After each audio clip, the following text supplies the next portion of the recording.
What's up, everybody? Welcome to TeslaFix. Many people are writing me and doing crazy stuff and asking me, will the Cybertruck really come to Europe? What is happening there? And I want to go more into detail this time. That's why I have an expert from Germany, actually, who works in engineering to tell us what's happening, if it can be possible, and look at the European regulations. So let's see who it is.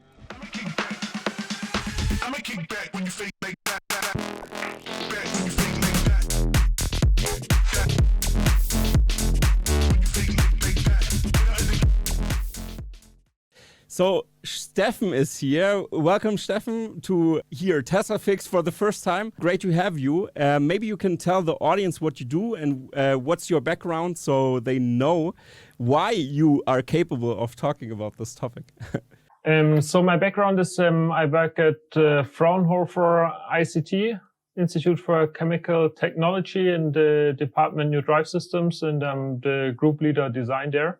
We're partially founded by the German government, so you could say we're bureaucrats by some sort. And of course, regulations are a big topic for us as well. Maybe I'm not the expert, but I definitely can give you some interesting insights. Yeah, that's absolutely perfect. I was looking forward to doing this for a long time because I had this in the back of my head already. So the Cybertruck specs already went out there, and we've seen many of those specs. I'm gonna pull them up right now because, of course, in Europe we have special regulations. Maybe you can explain a little bit to the audience what we have with the B license, for example. So with the limits and everything, so maybe they understand a little bit better, because of course my audience, as you know, is more in the US, so they have to see that. Yeah, maybe you can tell a little bit about those standard regulations we have. Yeah, so you're talking about the B license, which is the the normal car driving license. Mm-hmm. It's regulated for the complete European Union. Mm-hmm. I think it's called there the N license. However, the topic you're referring to is probably the weight limit. Yes. Which is currently 3.5 tons. And as we knew, the Cybertruck is not only pretty sturdy, but also pretty heavy. Mm-hmm. So this could be an issue, but the European Union announced that they will increase the weight limit for the B category for alternative drive systems to 4.25 tons. Yeah. Sorry, mm-hmm. 4.25 Yeah, tons. I've pulled it up here. Yeah. Perfect. So this would fit pretty well for the Cybertruck. Yeah. Absolutely. So we've talked about the weight now, and we're gonna go deep into the specs, I would say, at first, and see what was happening there, because of course the Cybertruck, as we could see in all those great videos here. Yeah, what was your initial reaction to all of this? Because you also followed a little bit the Tesla story over the years, of course, and SpaceX and every Elon Musk companies as well. Absolutely. So how was your feeling as a enthusiast, technical enthusiast, to see this thing? I mean, to see it's pretty impressive. I love playing Cyberpunk, so I love the optics. But what's really interesting for an engineer is under the hood. Mm-hmm. So, for example, the switch to Ethernet compared to CAN is pretty interesting, and the switch to 48 volts for the board system. A lot of car makers tried increasing the board voltage to get smaller cables, of course, and to get more power-hungry systems. For example, a lot with the active roll bars, for example, from Porsche. They need higher voltage because they have such high power demands. And currently you had 3 voltage systems in the car, 12 volts, for example, for the interior lights, stuff like that. then 48 volts for the active roll bar stuff, and then of course the high voltage system with 400 to 800 volts.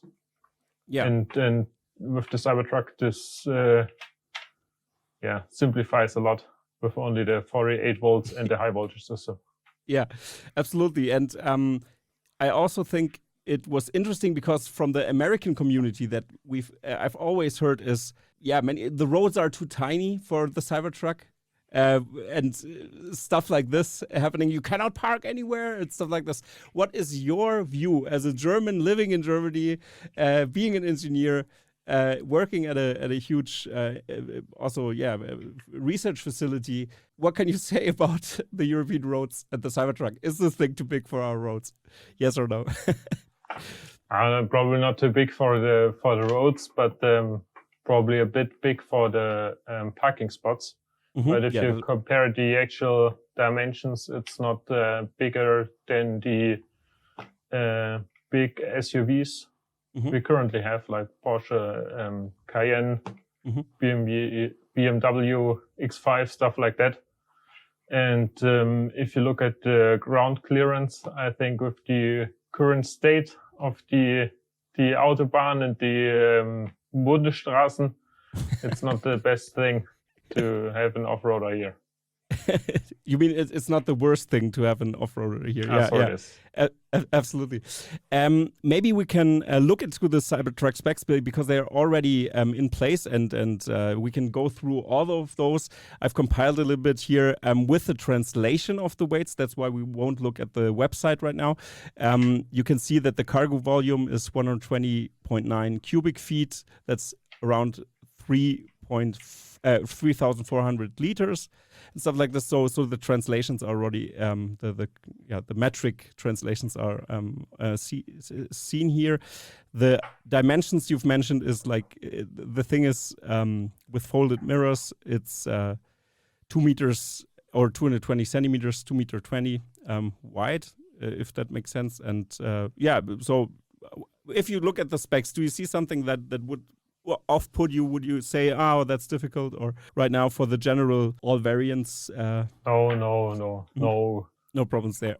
Okay, perfect. So we're gonna go further now to the rear-wheel drive and the all-wheel drive variant. The weight is interesting here, I would say. You could see here that the weight of the all-wheel drive, for example, below here, has a weight of 6,600 pounds. That's around 2.9 tons, metric tons.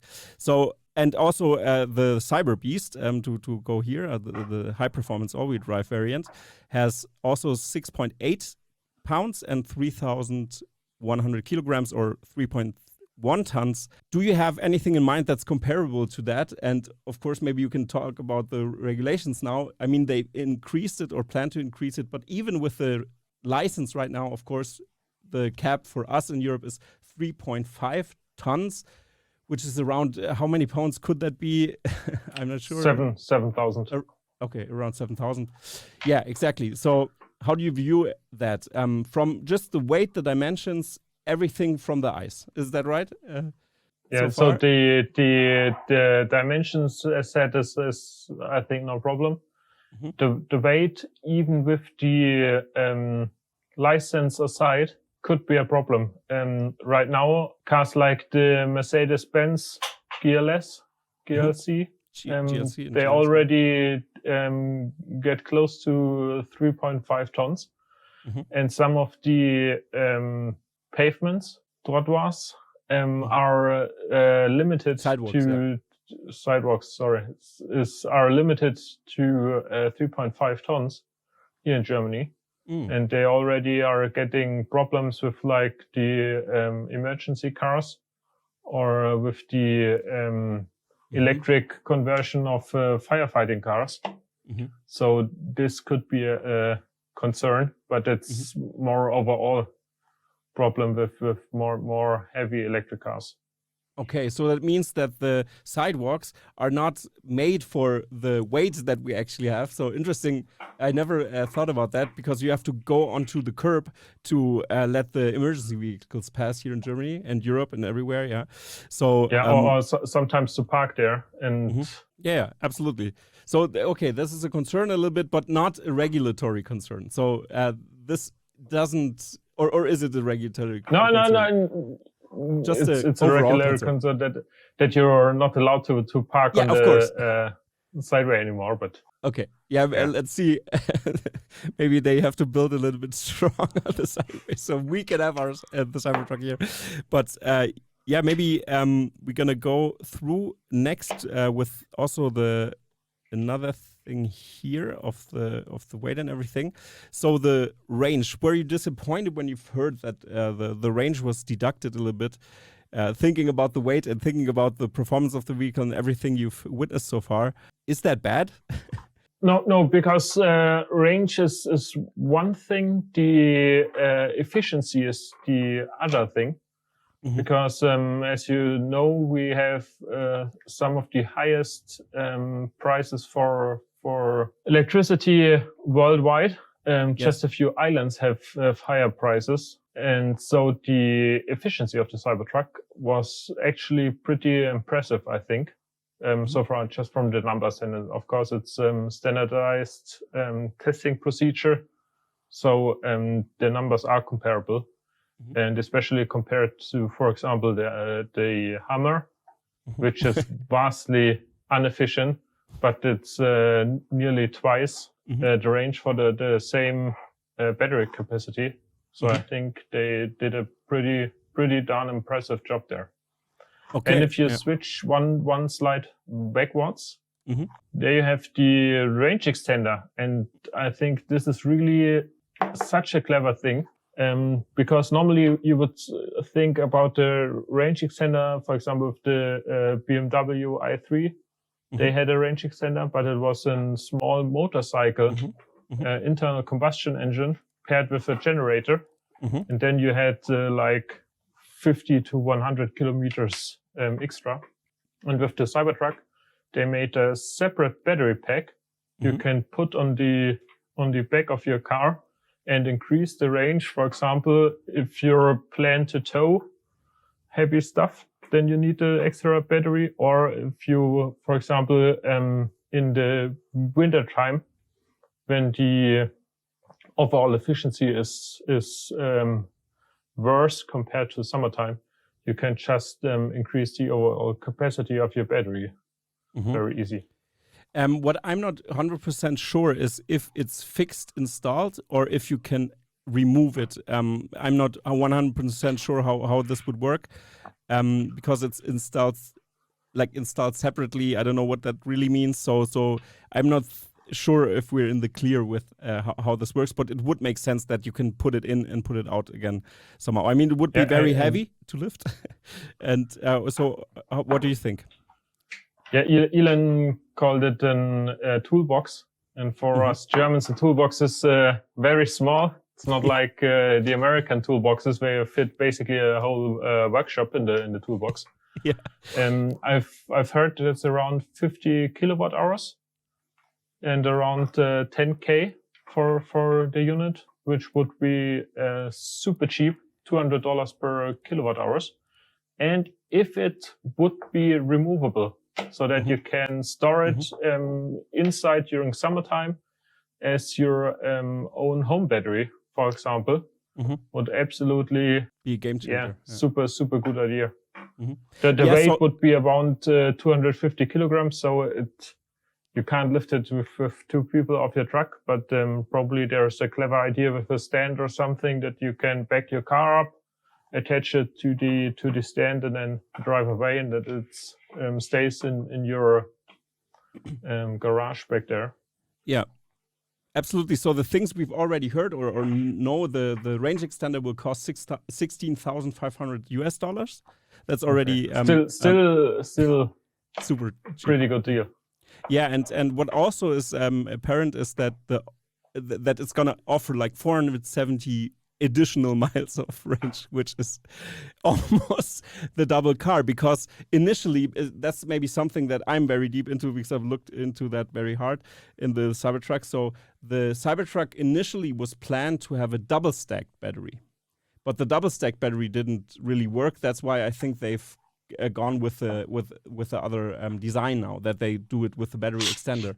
But if the battery extender is actually removable and detachable, like you've said, or also think that would be super impressive and absolutely crazy, because of course this is a total game changer, because you could go to a maybe supercharger, change it, or a special shop, or if you own a truck fleet, a Cybertruck fleet, you have them in your own shop, you load them, you load them up if you need them, and you don't use them on site. You could use that maybe as a generator or something. The possibilities could be pretty, it can spin very wild with this.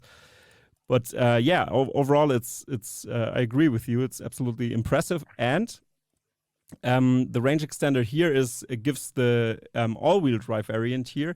The estimated range of 340 miles is extendable to up with the range extender to 470 plus miles, and over here it's 440 miles. The Cyber Beast, with the range extender it's 440 miles plus. So interesting stuff happening there. Also the weight is impressive, like you said. Maybe you can tell the audience if you would need a truck license, because you know the truck license, if you load your Cybertruck so heavily that you, with all the things we have with the load capacity, how much you can load the thing. Here we have, for example, the towing is 11,000 pounds, for example.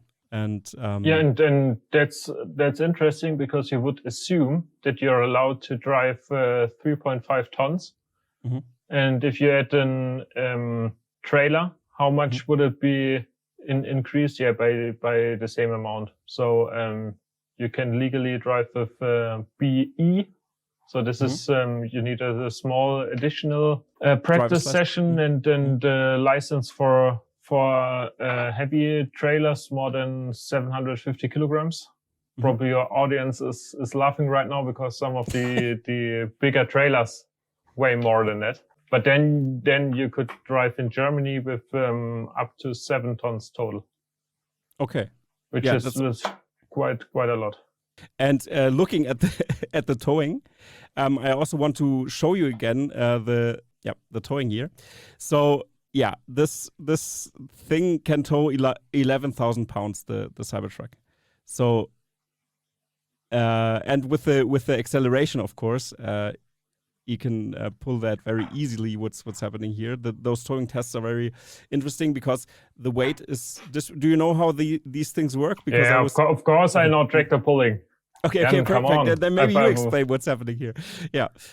So you pull the trailer, and as you could see, there is a shovel at the front of the trailer, and through the moving of the trailer, a big weight is shifted from the rear back to the front, so the shovel gets pushed more into the ground, and it gets more and more difficult to pull the trailer the farther you get to the end of the truck trail. Yeah. So, what was your reaction when you saw that? How they compete against the diesel? I mean, for you, maybe it's evident that the electric car can pull maybe more, because you know the torque and everything. But also against the Rivian was pretty interesting, because the Rivian performed also pretty well. And because not only the torque, but also the control of the torque. I remember old slogan, power is nothing without control. And so the tires are actually a pretty difficult system to fully understand. If you spin too much, you lose traction. If you spin not much enough, you lose traction. So Tesla really figured it out, how much wheel spin they allow on their truck to get the maximum traction. Absolutely, it's wonderful what was happening here, and it's crazy. It's a beast. You could really say that. It's a beast. Definitely. Yeah, and I think the next thing that we're gonna look at, we know for Europe we have the size is okay, the weight is okay, speed is okay. There's no issue there. Maybe we can talk about the top speed. You've also seen the top speed. How did you view what they showed at the event? I mean, this, as a German, you can explain what was happening here because this is absolutely insane when I saw that. So maybe you could go through this a little bit for 1 second. Yeah, so here it's a typical drag race, and as you can see, it's the entry-level Porsche 911, and it's a bit slower than the Cybertruck, pulling another 911 on the trailer. And it's not a super high-tech lightweight trailer or anything. It's normal trailer with the car, so pretty darn impressive. Yeah. As a Porsche lover, I would say now let's get to the track or get the GT3 RS. Yeah, but still pretty darn impressive, and also very good idea to show just how capable the Cybertruck is. Mm-hmm. Because the thing is, the speed is one thing. What people don't realize actually is, or some people don't realize, is it's not about the top speed of this thing. Those are additional features that the Cybertruck just has. And it's fun. It's really fun to do this. But additionally, it can pull so much. That's the crazy thing. It can do 2.9 seconds with pulling something. That's insane. I mean, it would be much faster to see it without the trailer against this even faster car. I mean, the drag times would be maybe similar, but I mean, you're right. Of course, quarter miles are a very niche kind of race. It's overall about the performance, the longer performance. And of course, in Germany, we have the Nürburgring, and we've seen that the Model S Plaid, for example, crushed everything that was on there. So the track performance actually is also pretty good with the sportier cars Tesla has put out, and the Roadster isn't even out yet. So let's see, and hopeful when it comes. But yeah, so how was that for you to see that they pulled this off from a technical standpoint? I mean, as an engineer, you must have been very interested also in this. So what was your initial thoughts there? From a technical standpoint, let's say it's useless, just give me the numbers. But from a emotional standpoint, it's quite impressive, and just to visualize how much power it really has. Mm-hmm. Because if you're just drag racing for your own and get a time, I think the Cyberbeast is under 11 seconds, mm-hmm. which is also absolutely bonkers. Yeah, really nice stunt they performed there. Yeah, so very cool. But I think now we can go into the other things. So what are some concerns that you still have with regulation of the Cybertruck? Because we know the weight, again, the size is okay. The speed isn't an issue. It just would work. The curbs are a problem, or a slight problem, not a legally a problem, because Elon Musk tweeted, I'm going to pull that up so we can make the transition to this important topic that's going on here. And that's, of course, over here, sorry, that he was asked, is a smaller version for Europe, don't want Model Y, I want a Cybertruck, even just a smaller EU version. And Elon Musk replied with, highly likely down the road. So that was his response, because of course in the event we didn't see anything about Europe. We didn't hear anything, sadly. But I've also heard in the last episode I interviewed my Tesla Weekend, and he was actually in Austin, and he found very interesting information. The first thing I want to give that to you before we go there. So Tesla is really trying to get the regulation going. Elon's reply is pretty interesting because Brian from my Tesla Weekend kind of leaked, but not really leaked. It's just information he got because he went into an event which was a Christmas party for the Tesla employees, and he stumbled into the event, and he's an influencer in the community, and so he kind of asked around and just enjoyed his time, and he was kind of there, so it just happened because he didn't get invited to the Cybertruck event, so he was there, and so he got a lot of insights into the back end of the company, and I was thinking, did Elon mean a smaller version for the EU down the road? So I thought, okay, is it special, smaller EU version. That could be possible, but no, they try to get the real Cybertruck they released to get into Europe. And there are already lawyers since, I think 10 months they're at it to get it through the regulation in Europe right now. So that's breaking news we've just witnessed, and that's backs up Elon's statement. So it's not kind of a leak, but yeah. Well, so what do you say about this information that they're really hardcore at it to get it to the road? So this maybe changes a little bit the notion. So what do you think about this? Absolutely impressive. I would love to see the Cybertruck here. Yeah, I think one of or maybe the most critical part is concerning the pedestrian safety and the driver's safety because of the very tough material. But as you surely know, previously all cars from Tesla are among the safest cars ever tested. For example, with the Model X, they had to reinvent the rollover test because they were not able to get it rolling over in the rollover test. So I'm pretty convinced that they made a lot of efforts about passenger safety and pedestrian safety. So here we have the crash tests.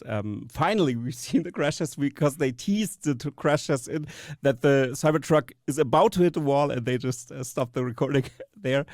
So it was a very nice commercial. But now we see the crumble zone finally of the Cybertruck. So, of course, what are the steps to get the pedestrian safety? That is one of the biggest concerns off the table. So make it pedestrian safe. So no, I mean the process. I mean, we have Euro NCAP, for example, and how is the process there? Especially, you can basically collect a lot of points for different stuff, and you also have to get some things right. So, for example, with the facelift of the Model 3, the bonnet has now lift actuators. So if you hit a pedestrian, the whole bonnet flips up and allows for more room between your head hitting the bonnet and more rigid structure beneath it. And stuff like that, you just have to fulfill. To be honest, I'm not too deep into the pedestrian safety. We had some projects with the actual sensors, which is quite interesting because you have a very wide body. And how do you detect that you hit someone or something? There's actually a small tube filled with air going in front of the bumper. And a sensor is monitoring the air pressure in the tube. So if you pinch the tube because you hit a leg or anything, the sensor detects the spike in air pressure in the tube and then actuates the lifting of the body, for example, or acting with the emergency braking system. Crazy. I know the picture that you're referring to. Maybe I can pull it up. But I know what you mean. Maybe, yeah. So I think that's interesting what you've mentioned, how the technicalities work. And I'm also grateful that you also point out that you're not the expert. But I think because we've seen many comments, what was the responses of your engineering cycles about the Cybertruck and the online that you've witnessed? Because you're more in the German space going around on social media. So what was some comments that you're thinking of and what you've heard from people? Was it negative? Was it positive about especially the crash or the Cybertruck itself? Or so much negativity, to be honest. If you have a look at the frontal crash, then you can see that a lot of people pointed out that if you can stop it for a moment, that the rear axle is braking because the acceleration of the car is so hard that the rear is braking. But it has rear wheel steering, so that absolutely tells you nothing if the actuator is overloaded and the gives away for the wheel. And what we can see is that there is actually a lot of crumble zone. And we also can see that the door is still intact. This is important so that after a crash, you can still open the door and rescue the passengers that just witnessed the crash. And also what you can see is that how an airbag works. Because at the front, the driver hits the wall and the head is accelerated and then gets cushioned by the airbag. And if you have a look at the rear passenger, there is no airbag. And there you can see where he gets a lot of strain on his neck. So this is not a failure of the Cybertruck. This is just why do we have airbags, and not only the driver with the steering wheel, but also the passenger on the front side has an airbag because of neck injuries. So no, it's the same with every car. So, and if you play forward a bit, with the side impact crash, I think the Cybertruck it doesn't have any additional side impact braces or stuff like that, because the hull of the Cybertruck is made of these thick steel plates, so that you that it's not only bulletproof, but you save also some parts. And what was really impressive was that after the side impact test, it looked like you need 2 new doors and the car is drivable again.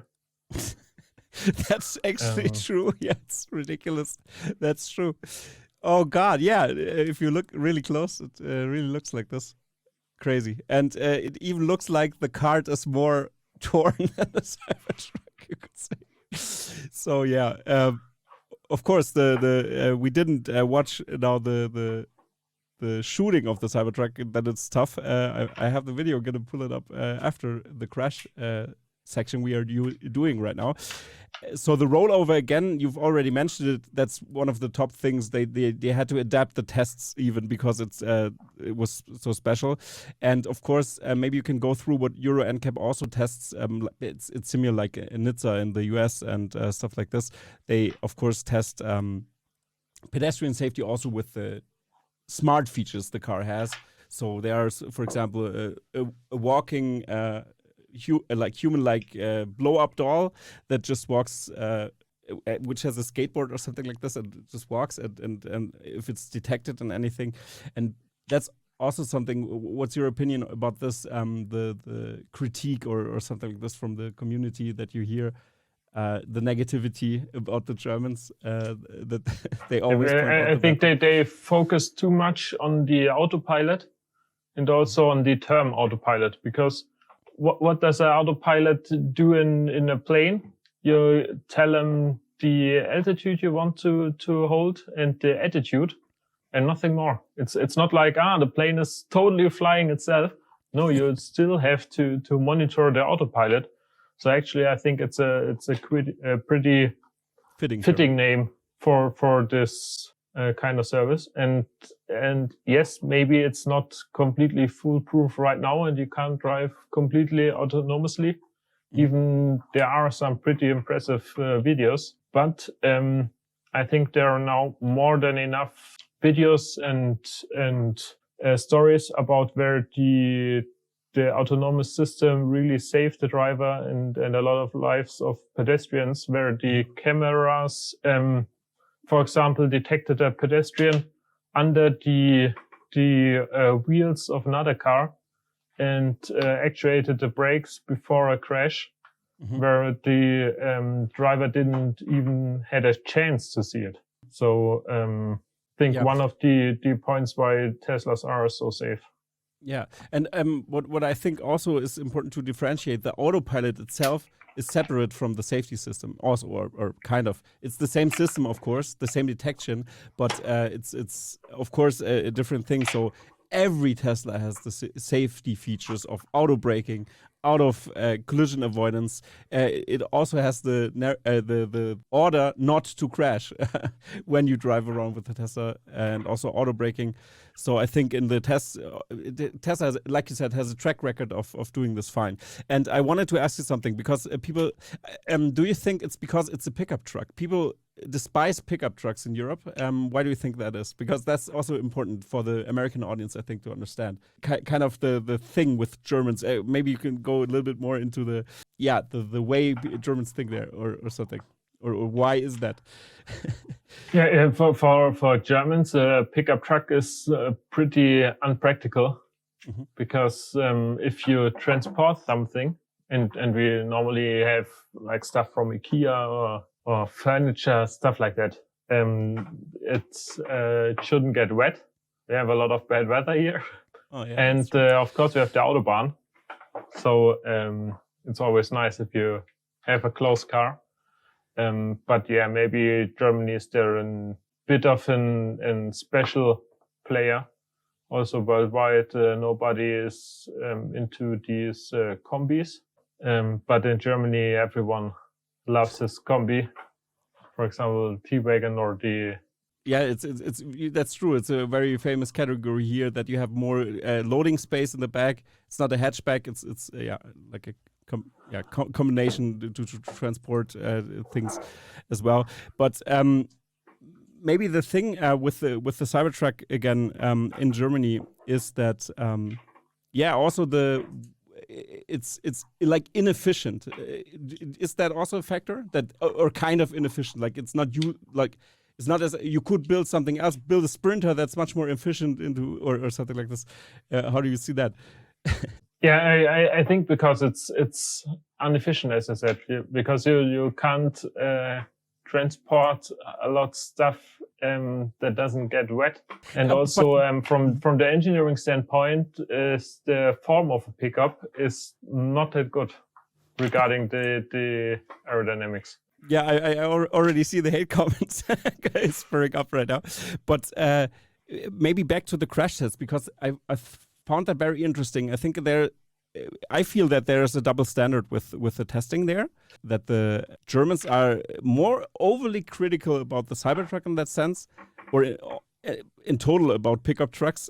It's almost like they're super biased because they're not as efficient. It doesn't make sense, blah, blah, blah.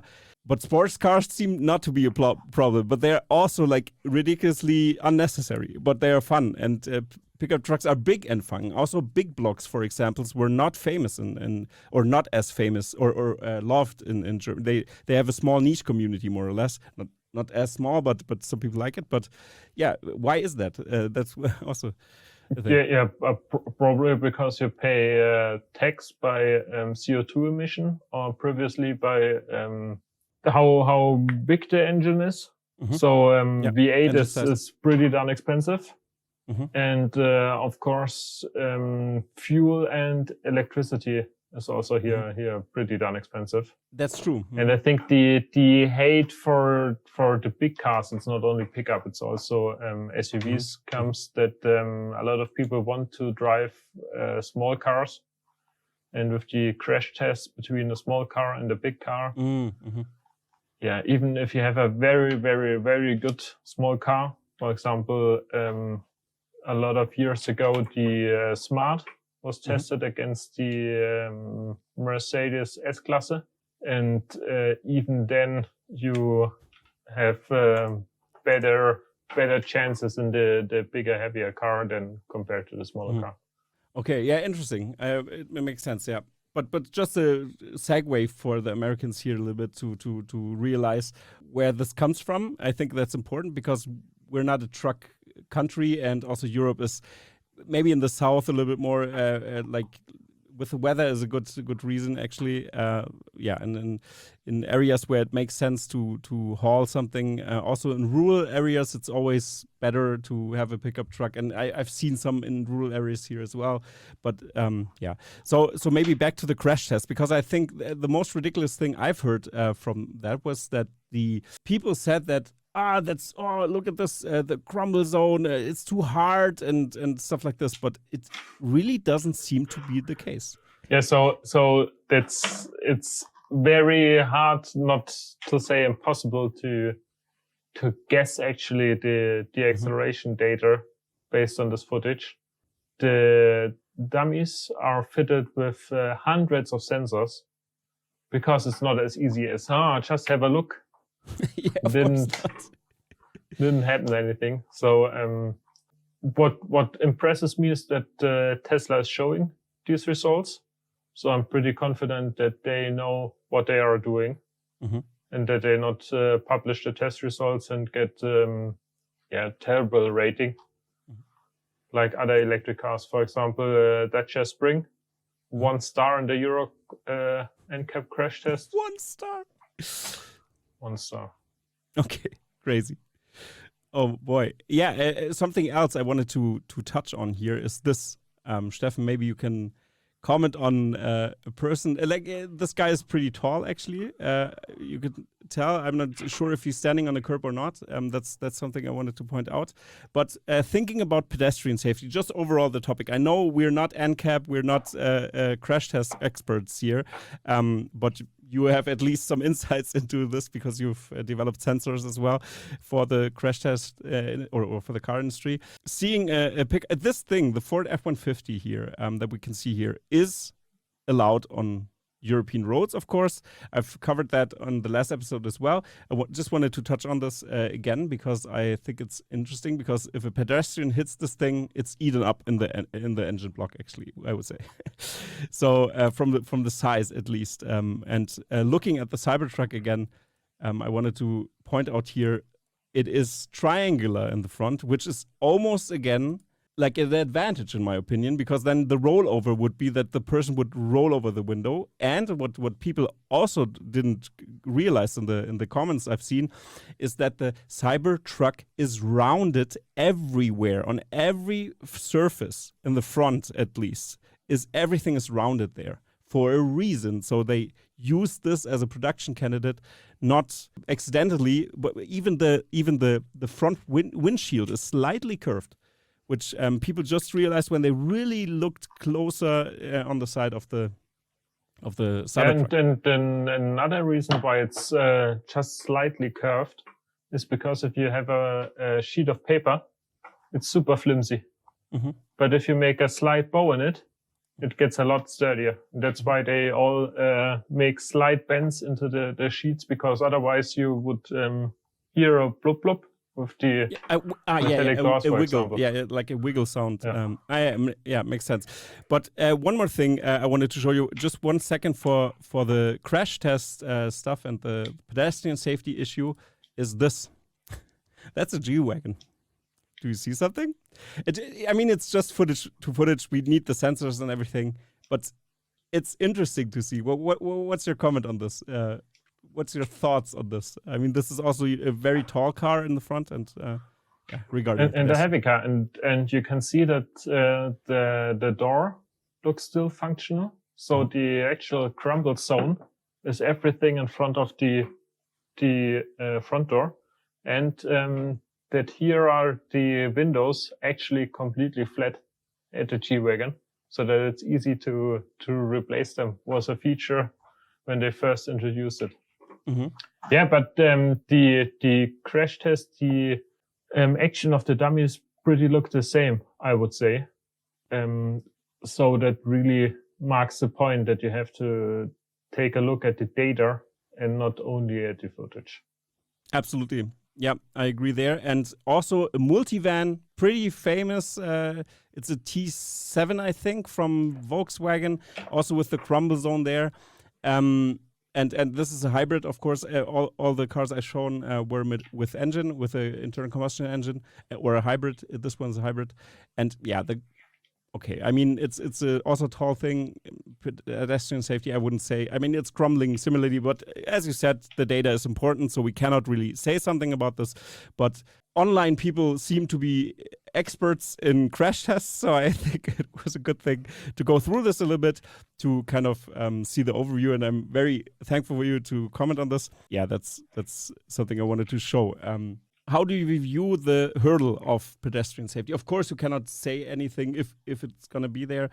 is there anything else that Tesla has to watch out for because we're so near? And now I can reveal also, because last episode I already hinted at that, is that pedestrian safety is now the last thing they need to get in check to get it approved. So this is also something that's very important.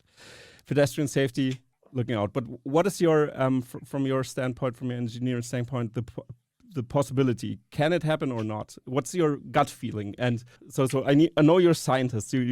I think definitely possible that they have some very clever ideas. Like they did not invent it, but as previously said, the bonnet, for example, that comes up, stuff like that. They have some of the best engineers in the world, if not the best engineers, and they definitely will find a solution. Mm-hmm. So hopefully we'll get a European Cybertruck soon. Yeah, absolutely. And now one thing that, of course, was very important for you, and maybe you can tell us what's also important from the Cybertruck reveal from the technical standpoint, because we have many things highlighted here. So what's something that you would say is for you also one of the most important or the highlights of the engineering side from the Cybertruck? Definitely the steer-by-wire. Mm-hmm. So it's actually not the first car with steer-by-wire road legal on the road. I think there was previously the Infiniti Q50 or now the Lexus. Lexus, yes. Mm-hmm. But it seems like it's the first one that doesn't have an actual steering column. So previously the cars had a clutch, and then in emergency the clutch closes and you still have the steering column. Mm-hmm. And the big advantage of steer-by-wire is, of course, that you don't need this physical connection. That you have a lot of more space for your legs, for example, or you're can much better place the steering wheel where you want. Or, for example, you can implement different kinds of force feedbacks. As said, with the tires, the torque you feel when steering. With this torque, for example, the race drivers decide where is the maximum grip. And you could, for example, amplify this feeling so that it's easier to learn to drive fast. Stuff like that. Yeah. Absolutely. I'm gonna pull up something over here. You can really see the steer-by-wire here, where we talk about, and maybe you can explain something about it. What is a highlight for you, or what you think, what's happening here? Because now you see here that the wheels aren't turning actually. Yeah. So the system is in the most simplest way. It's just two electric motors. One electric motor you have at the steering wheel, because you need the force feedback to actually drive a car. If you don't have any feedback at all, it's very difficult to drive a car actually. And of course, the second motor is at the steering rack down at the front axle, and the additional steering motor at the rear wheels. And the connection between them is just wires. So it's very easy to place them. And that's also something why they needed 48 volts, because the motors need to be very powerful. If you really need to turn the car, it's 3 tons, more than 3 tons.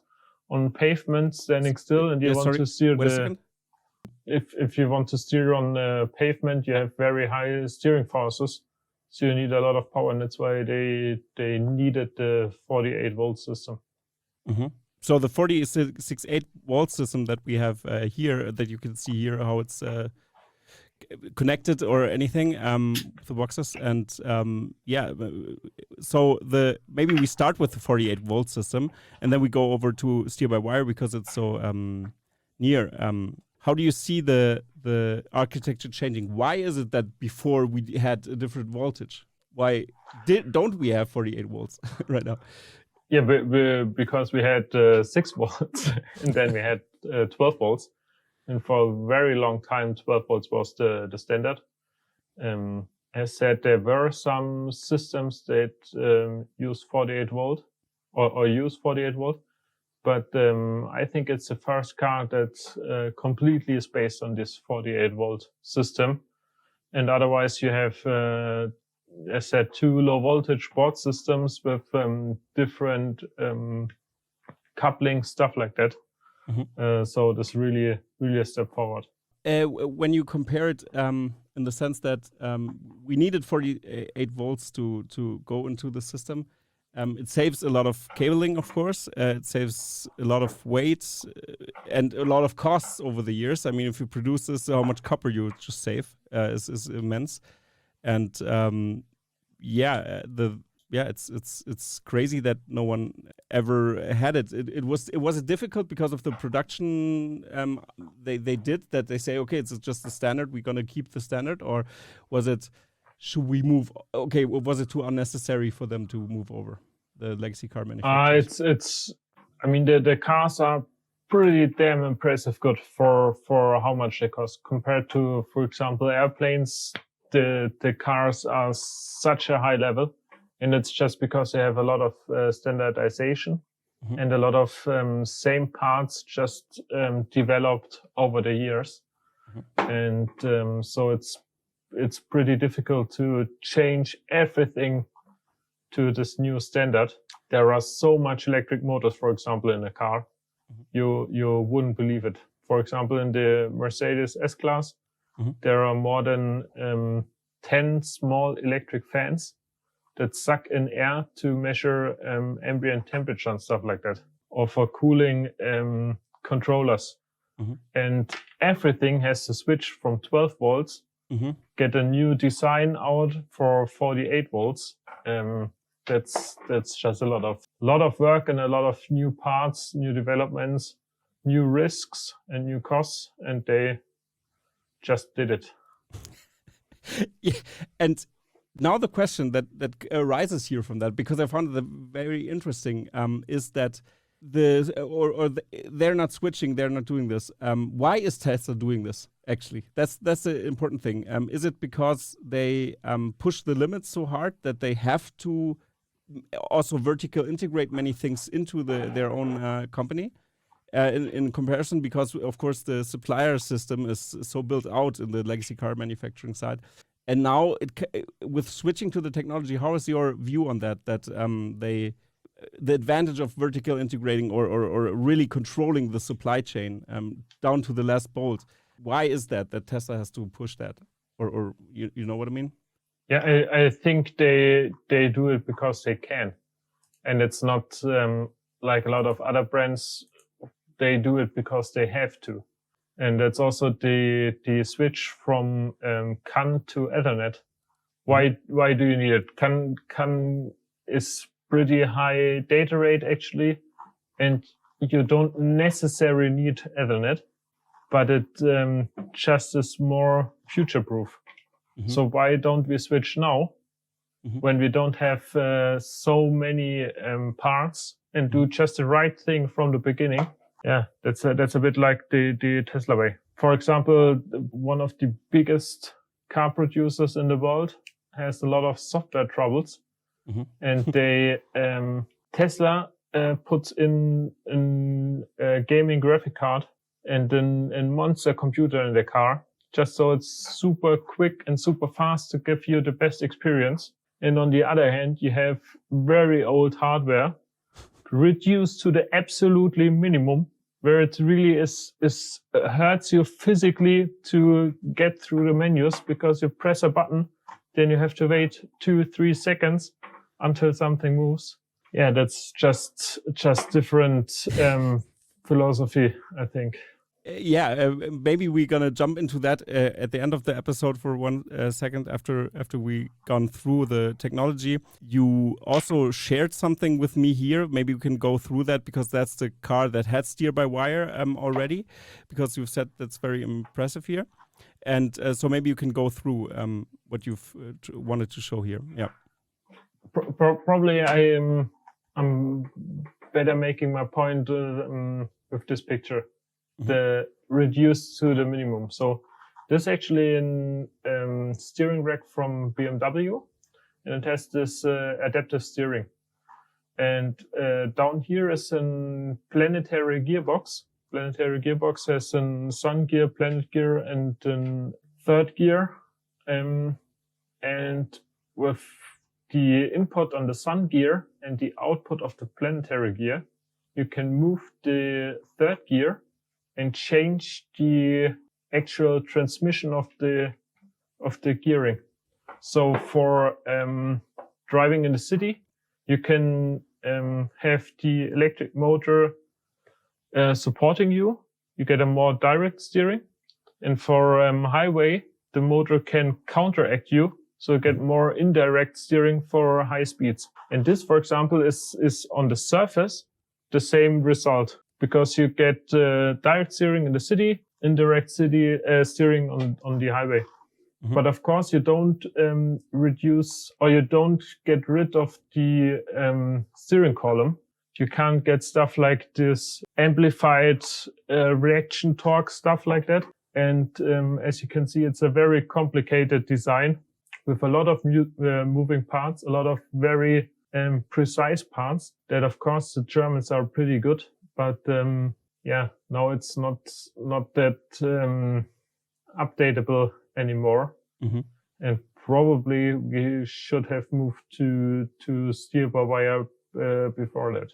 Absolutely. And one thing, what I found very interesting is, did you know that actually because of the volting architecture, because you have to have 48 volts to implement a steer-by-wire, actually because of the torques, you have the motors that you use, they have to be much more react to much more load and everything, have much more strength. Did you know that Tesla sent out how to design a 48 volts architecture in a car to every major car manufacturer, just free, without any strings attached? This is how you design it. Do it. That's the same. No, but it's the same with the charging port. Why does North America switch to Tesla charging instead of the combined charging port? But going back to the steer-by-wire system, you've also brought some. Maybe you can go on with what you've also wanted to show there with which cars are working with this, or how the steer-by-wire system actually is. Why is it so difficult? Why don't they implement, and where do they use it? Yeah. So for example, this is a small German company, Paravan. They actually specialized on refitting cars for handicapped people, and they developed together with Schaeffler the steer-by-wire system in a way that they were able to use it in a race car and use it for ADAC GT Masters, which is pretty darn impressive. The difficulty there is that you need to sense the forces on the steering rack. They are very high overall forces, but the actual feeling, how much grip do you have, they are just nuances, very, very small. And that you have also to get back to the steering wheel so that the driver really feels where is the limit. And then, of course, the system has to be safe. So normally there are 3 sensors or more. So if 2 sensors have different values, you just have a third sensor to decide which sensor to trust. Yeah, so interesting how the system works and your viewpoint on the steer-by-wire system.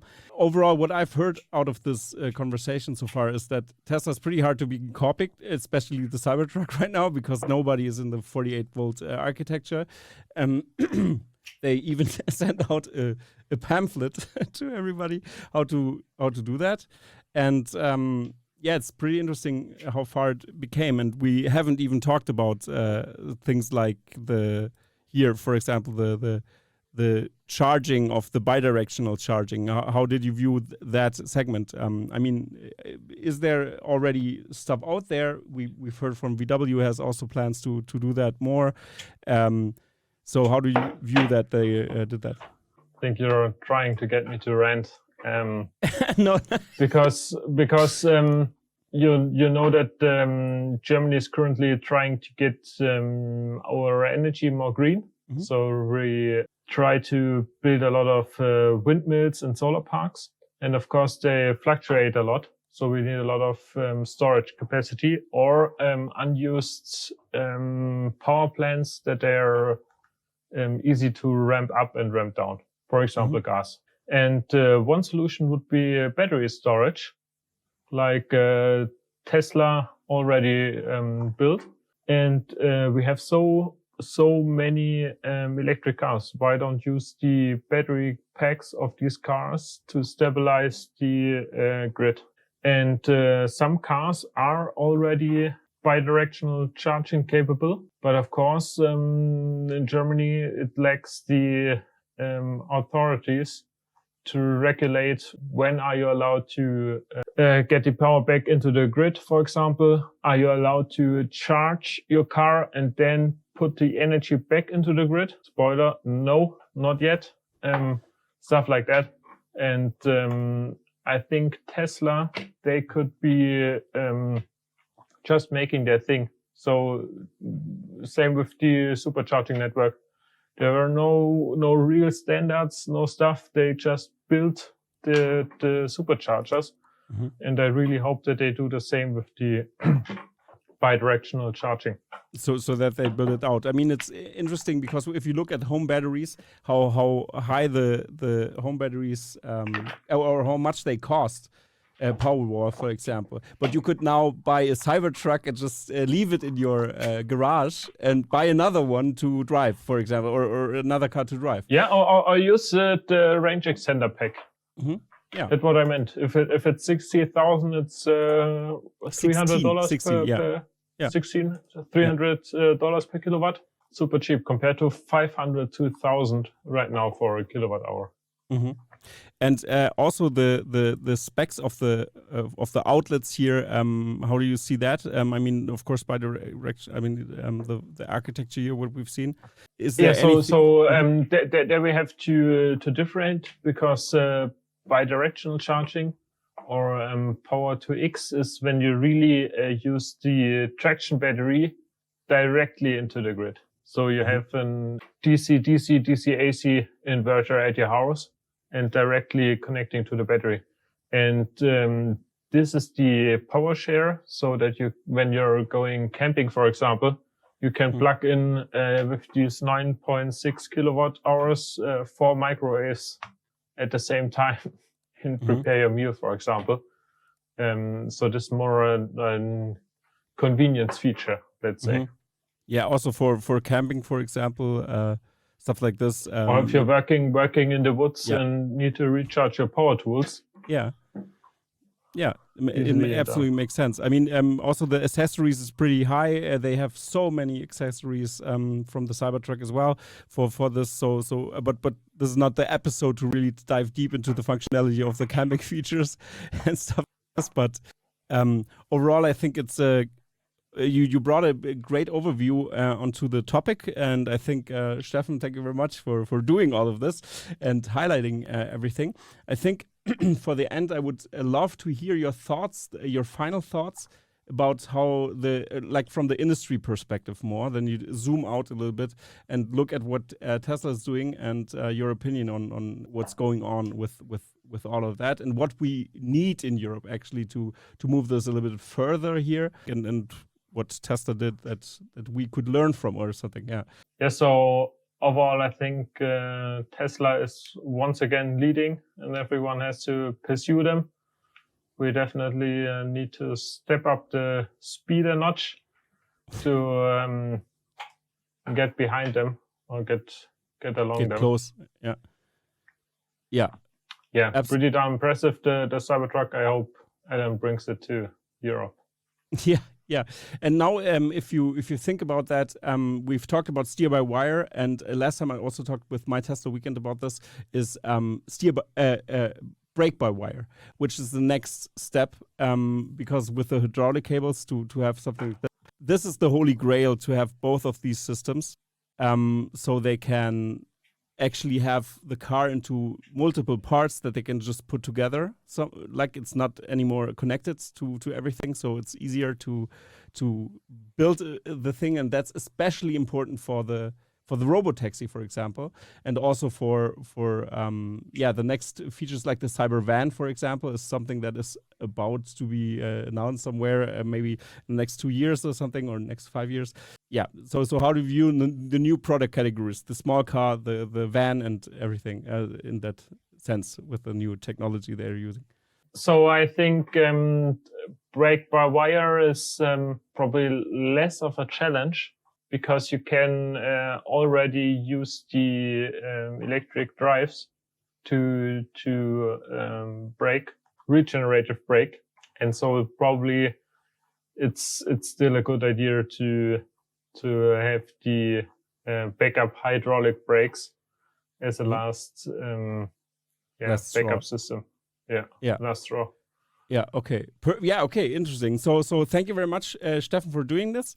Of course, do you want something that people can follow you or watch you, or are you just a regular guy who maybe comes on my show once, one or twice or something that you're doing or you want to promote maybe for everybody? Because you do a lot of interesting stuff with your other business you're doing on the side.